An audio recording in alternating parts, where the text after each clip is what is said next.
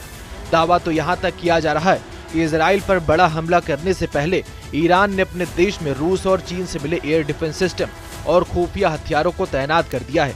Iran missile और एटमी power के साथ साथ अपनी एयरफोर्स को मजबूत करना चाहता है, इसीलिए चीन ने ईरान के J-10C लड़ाकू विमान खरीद रहा है।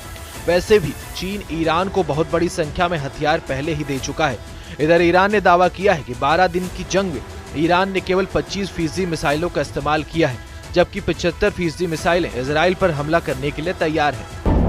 बता दें 13 जून को इजराइल ने ईरान पर अपने 200 फाइटर जेट से भयानक हमले किए। 13 और 14 जून को इजरायली सेना ने ईरान के 5 शहरों पर एक साथ हमले किए, जिसमें सबसे बड़े और घातक हमले तेहरान पर किए। इजराइल के इन हमलों में ईरान के 60 कमांडर और वैज्ञानिकों को एक झटके में मार दिया गया, लेकिन 17 जून से लेकर 23 जून तक ईरान ने इजराइल पर ऐसा भीषण मिसाइल और ड्रोन हमला किया जिसने इजराइल की बुनियाद हिला दी। इजराइल की राजधानी तेल अवीव, बंदरगाह शहर हाइफा और बीरशेरा जैसे शहरों में ईरान की बैलिस्टिक मिसाइलों ने भयानक तबाही मचाई। खुद इजरायली मीडिया ने खबर छापी कि इजरायली सरकार के मुताबिक ईरान के हमलों में इजराइल में 30,000 इमारतों को नुकसान पहुंचा है।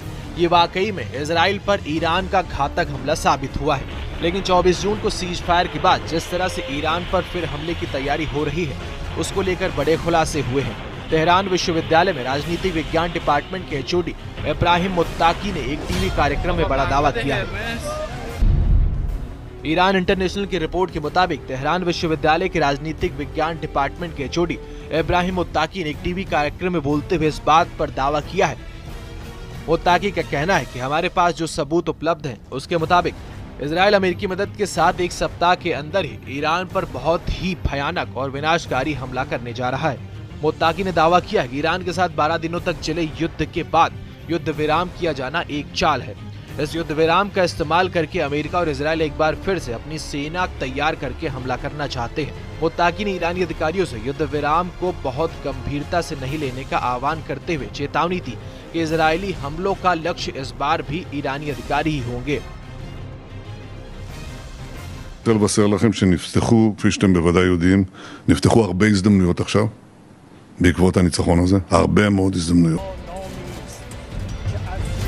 इधर ईरान में 60 कमांडरों और वैज्ञानिकों के जनाजे में उमड़ी भीड़ ने दुनिया को दिखा दिया कि ईरान पर इजराइल और अमेरिका के हमलों का वैसा असर नहीं हुआ जिसका दावा किया जा रहा था। ईरान तो यहाँ तक दावा कर रहा है कि 12 दिन की जंग में उसने केवल 25% की मिसाइलों का इस्तेमाल किया है। ईरान की मिसाइल बंकरों और गोदाम में अभी भी 75% मिसाइलें बची हुई हैं। यही वजह है कि ईरान दावा कर रहा है कि वो अमेरिका और इजराइल के अगर हमले दोबारा हुए तो उसका बेहद भयानक बदला लिया जाएगा।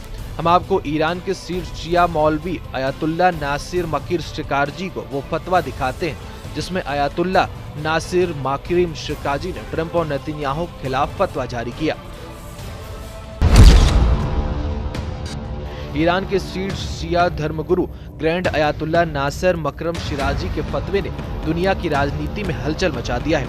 शिराजी ने अपने फरमान में अमेरिका के राष्ट्रपति डोनाल्ड ट्रंप और इजराइल के पीएम बेंजामिन नेतन्याहू को मुहरबे घोषित किया है।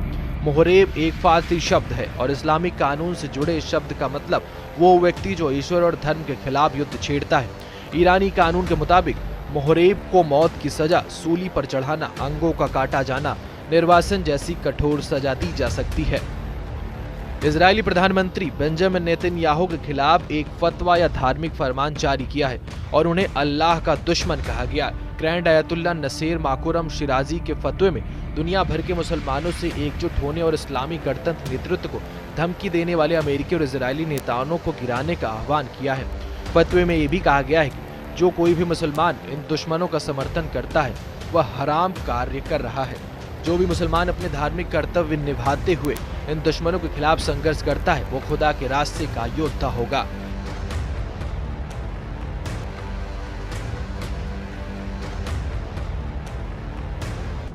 अब ऐसे हालात में अगर ईरान एटम बम बना लेता है तो ये निश्चित है कि ईरान हर हाल में इजराइल पर परमाणु हथियारों से हमला जरूर करेगा।